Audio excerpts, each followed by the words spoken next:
છું, પણ મોરબી અત્યારે અહીંયા આવ્યો છું તો મોરબીના લોકોને એટલું જ કહેવા માંગીશ કે ખૂબ સુંદર ટીમ કામ કરી રહી છે. એસપી અને તમામ અધિકારીઓ કાયદો વ્યવસ્થાને જાળવવા માટે, ક્રાઇમના ડિટેક્શન કરવા માટે ખૂબ મહેનત કરી રહ્યા છે, ખૂબ સારું કામ કરી રહ્યા છે.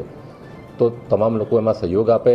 કોઈ પણ ઇન્ફોર્મેશન હોય, કોઈને પણ મદદની જરૂરિયાત હોય તો મારો સંપર્ક કરી શકે છે. મારો નંબર પણ હું તમારી સામે જ અત્યારે કહેવા માગીશ, 9974808571.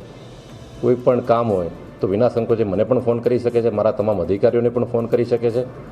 અને ખાસ તો હું કહેવા માંગીશ કે આપણા જે યુવા મિત્રો છે, કોલેજમાં જાય છે અથવા તો સમાજના આગેવાનો છે, ક્યાંય પણ કોઈ એવું દૂષણ જણાય, ડ્રગ્સને લગતું દૂષણ જણાય તો તાત્કાલિક અમારા અધિકારીઓને જાણ કરે અને અમે એના પર ત્વરિત એક્શન લઈશું. કારણ કે આ બાબતે હું એકદમ મક્કમતાથી કામ કરવા માગું છું અને આ દૂષણ દૂર કરવા માટે અમારી ટીમ કટિબદ્ધ છે જણાવવા માગું છું.